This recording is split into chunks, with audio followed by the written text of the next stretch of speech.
भगवान श्री कृष्ण ने कुरुक्षेत्र के मैदान में महाभारत युद्ध के दौरान अर्जुन को जो ज्ञान दिया था वह गीता के नाम से प्रसिद्ध हुआ। श्री कृष्ण कहते हैं, गीता में जीवन की हर समस्याओं का समाधान है। गीता में हर तरह का ज्ञान है। श्री कृष्ण ने अर्जुन को बताया, तेरा कर्म करने में ही अधिकार है, उसके फलों में कभी नहीं। इसलिए तू अपने कर्मों के फल हेतु मत हो तथा तेरी कर्म न करने में भी आसक्ति न हो।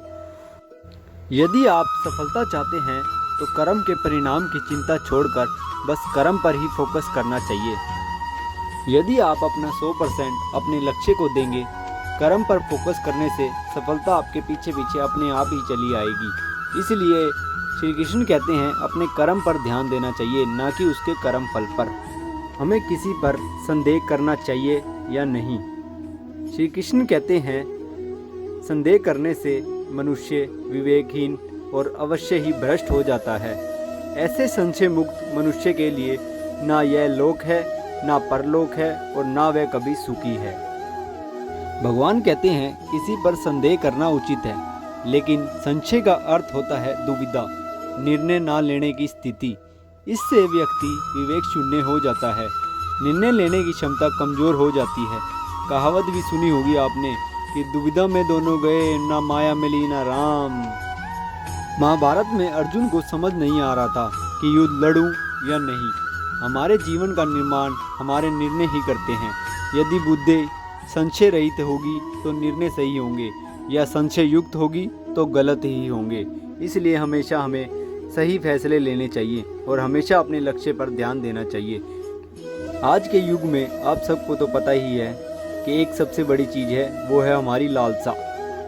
काम, क्रोध तथा लोभ, ये 3 प्रकार के नरक के द्वार हैं। आत्मा का नाश करने वाले अर्थात उसको अधोगति में ले जाने वाले इन तीनों को त्याग देना चाहिए। यहाँ पर काम अर्थात किसी भी प्रकार की अनावश्यक भोग की इच्छा, जिसमें संभोग भी शामिल है। क्रोध अर्थात गुस्सा, रोष, आवेश, तनाव, नाराजगी, द्वेष आदि प्रवृत्ति। लोभ अर्थात लालच, लालसा, तृष्णा आदि। बहुत से ज्योतिष संत कंपनियां दूसरे धर्म के लोगों को लालच में डालने के लिए गिफ्ट, इनाम आदि भी देते हैं। स्वर्ग जन्नत का लालच भी दिया जाता है। लालच में फंसकर व्यक्ति अपने कुल का नाश कर लेता है और अपने साथियों को भी इसमें डुबो देता है। इसलिए हमें किसी भी प्रकार की लालसा नहीं रखनी चाहिए। कहा जाता है, माया द्वारा जिनका ज्ञान हरा जाता है, ऐसे असुर स्वभाव को धारण किए हुए मनुष्यों में नीच, दूषित कर्म करने वाले मूर्ख लोग, जो मुझको नहीं पूछते हैं, परंतु उन अल्प बुद्धि वालों का वह फल नाशवान है तथा वे देवताओं को पूजने वाले देवताओं को ही प्राप्त होते हैं। और मेरे भक्त चाहे जैसे ही मेरी पूजा करते हैं, अंत में मुझको ही प्राप्त होते हैं। श्री कृष्ण कहते हैं, एकनिष्ठ बनो। एकनिष्ठ बनने से व्यक्ति के विचारों में एक रूपता और दृढ़ता आती है और वह भय मुक्त होकर हमेशा अपने निर्णय लेता है। ऐसा व्यक्ति ही हमेशा लोगों का लीडर बनने की योग्यता रखता है। भगवान कहते हैं, हमें निराशा को छोड़ देना चाहिए, क्योंकि दुख सुख को समान समझने वाले जिस धीर पुरुष को ये इंद्रिय और विषयों के संयोग व्याकुल नहीं करते हैं, उसे हर जन्म में मोक्ष ही मिलता है। संसार में सब कुछ आने जाने वाला और परिवर्तनशील है।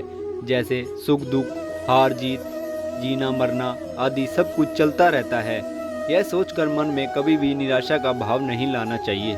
निराशा, हताशा और उदासी व्यक्ति के जीवन को नष्ट कर देती है। जीवन में उतार चढ़ाव तो आते ही रहते हैं। जीवन का स्वभाव है, इस उतार चढ़ाव को उत्साह से पार करें। उत्साह से ही सफलता का राज मिलता है। श्री कृष्ण कहते हैं, हमारे जीवन में समय का बहुत महत्व है। किसी भी कार्य को ठीक समय पर करने से ही उस कार्य का महत्व होता है। गीता में काल और परिस्थिति का विस्तार से वर्णन मिलता है। यदि अर्जुन उस समय युद्ध नहीं लड़ता तो भी वे सब मारे ही जाने वाले थे। आज नहीं तो कल, कभी तो मरने ही थे। लेकिन यदि अर्जुन नहीं मारता तो अपयश को प्राप्त होता और संसार में उसकी कीर्ति भी नहीं होती। जब सामने युद्ध खड़ा हो तो युद्ध करना चाहिए।